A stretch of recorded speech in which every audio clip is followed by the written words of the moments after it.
বিসমিল্লাহির রহমানির রহিম। মাননীয় সংসদ সদস্যবৃন্দ, আসসালামু আলাইকুম।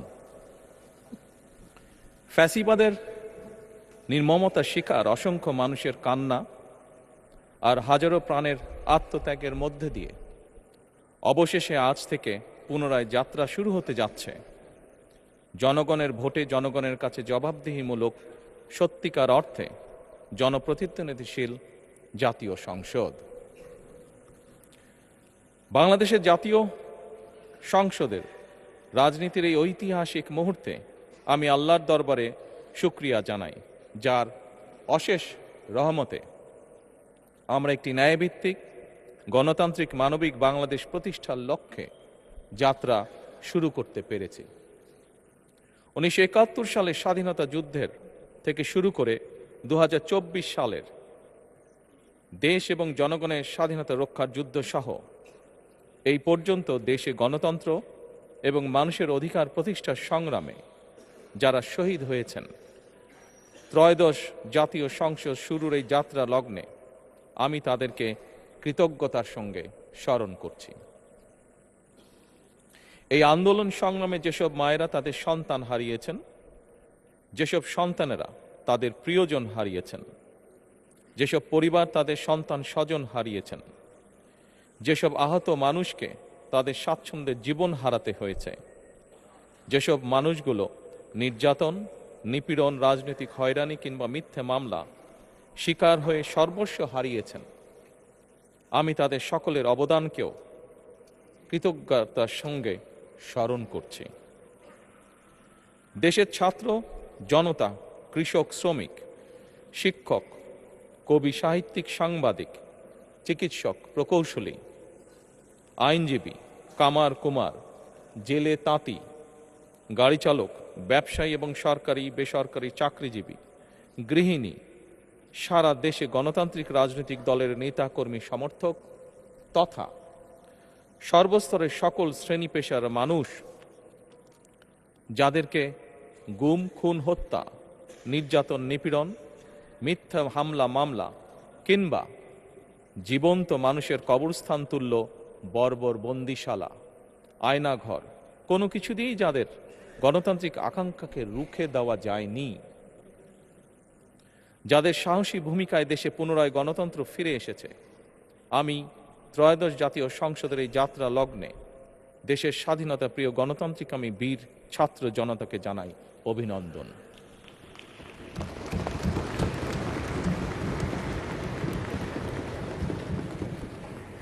সম্মানিত সংসদ সদস্যবৃন্দ, দেশনেত্রী মরহুমা বেগম খালেদা জিয়া জনগণের অধিকার প্রতিষ্ঠায় দেশে সংসদীয় গণতন্ত্র প্রতিষ্ঠা করেছিলেন, সংসদীয় গণতন্ত্রকে প্রাতিষ্ঠানিক রূপ দিয়েছিলেন। সেই গণতন্ত্রকে প্রহসনের রূপ দিয়ে জাতীয় সংসদকে হাস্যরসের খোরাকে পরিণত করা হয়েছিল। দেশে তাবিদারি শাসন শোষণ কায়েম করা হয়েছিল। দেশে সংসদীয় গণতন্ত্র এবং জনগণের অধিকার পুনঃপ্রতিষ্ঠা করার জন্য দেশনেত্রী বেগম খালেদা জিয়া জীবনের শেষ দিন পর্যন্ত লড়াই করেছেন। জীবনে কখনোই স্বৈরাচার কিংবা ফ্যাসিবাদের সঙ্গে আপোষ করেননি। দেশে আজ থেকে আবারও সেই কাঙ্ক্ষিত সংসদীয় গণতন্ত্রের যাত্রা শুরু হলো, আলহামদুলিল্লাহ।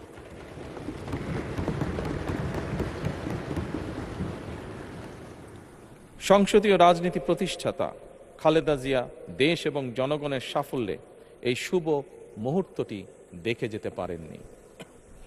আজ তাই এই জাতীয় সংসদে দাঁড়িয়ে আমরা দেশ এবং জনগণের স্বার্থে আপসীর নেতৃত্ব, ব্যক্তিত্ব, স্মরণীয়, বরণীয়, অনুকরণীয় রাজনীতিবিদ মরহুমা খালেদা জিয়াকে গভীর শ্রদ্ধার সঙ্গে স্মরণ করছি।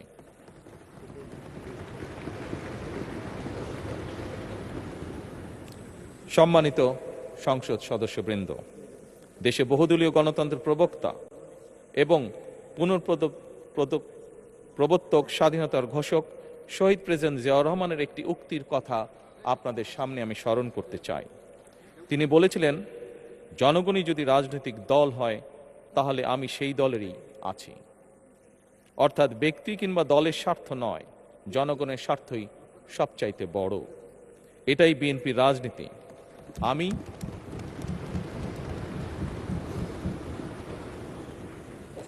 আমি প্রথমবারের মতন বাংলাদেশ জাতীয়তাবাদী দল বিএনপি থেকে জাতীয় সংসদ সদস্য নির্বাচিত হয়েছি। জাতীয় সংসদীয় দলের নেতা নির্বাচিত হয়েছি। জাতীয় সংসদে দলের প্রতিনিধিত্ব করলেও প্রধানমন্ত্রী হিসাবে আমি এই জাতীয় সংসদে দেশের প্রতিনিধিত্ব করছি। দল, মত, ধর্ম, বর্ণ নির্বিশেষে দেশের জনগণের প্রতিনিধিত্ব করছি। আমার রাজনীতি দেশ এবং জনগণের স্বার্থ রক্ষা করার রাজনীতি। বিএনপির রাজনীতি জনগণের জীবন মান উন্নয়ন এবং স্বনির্ভর বাংলাদেশ গড়ার রাজনীতি। প্রতিটি পরিবারকে স্বনির্ভর করাই আমাদের রাজনীতির লক্ষ্য। প্রতিটি পরিবারকে স্বনির্ভর করার মাধ্যমেই বিএনপি একটি স্বনির্ভর, সমৃদ্ধ, নিরাপদ, গণতান্ত্রিক বাংলাদেশ প্রতিষ্ঠা করতে চায়। এই লক্ষ্য অর্জনে আমি জনগণের সমর্থন এবং সহযোগিতা চাইছি। এই মহান জাতীয় সংসদে সকল দলের নির্বাচিত প্রতিজন সংসদ সদস্যের সমর্থন এবং সহযোগিতা আশা করছি।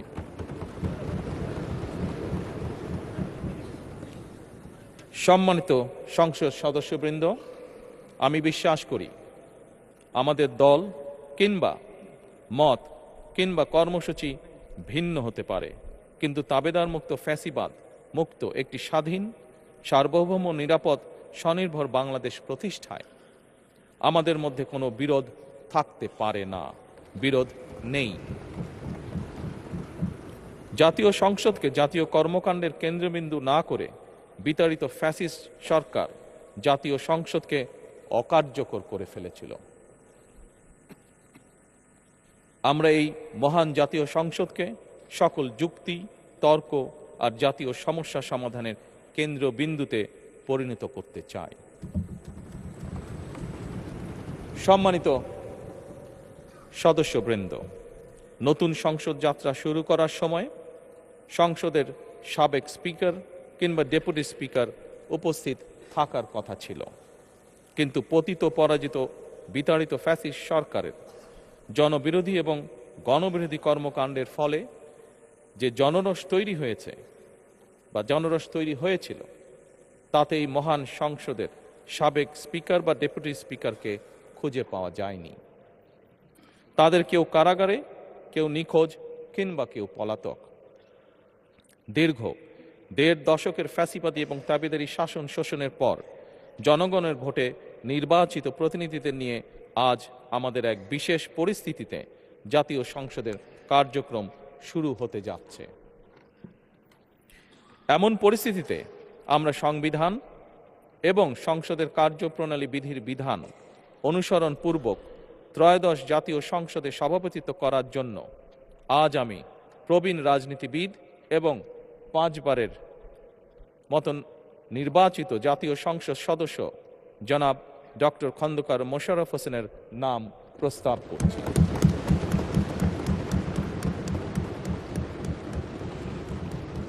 সম্মানিত সংসদ সদস্যবৃন্দ, আমাদের সংসদীয় রীতিনীতির ইতিহাসে এই ধরনের পরিপ্রেক্ষিত নজিরবিহীন নয়। 1973 সালে তৎকালীন প্রধানমন্ত্রী মরহুম শেখ মুজিবুর রহমান ওই সংসদের সদস্য মাওলানা আব্দুর রশিদ তর্কবাধিসের নাম প্রস্তাব করেছিলেন এবং তার সভাপতিত্বে বাংলাদেশের প্রথম সংসদের প্রথম অধিবেশন শুরু হয়েছিল। আমি জাতীয় সংসদের সকল সম্মানিত সদস্যকে স্বাগত এবং ধন্যবাদ জানাই। আল্লাহ হাফেজ। বাংলাদেশ জিন্দাবাদ।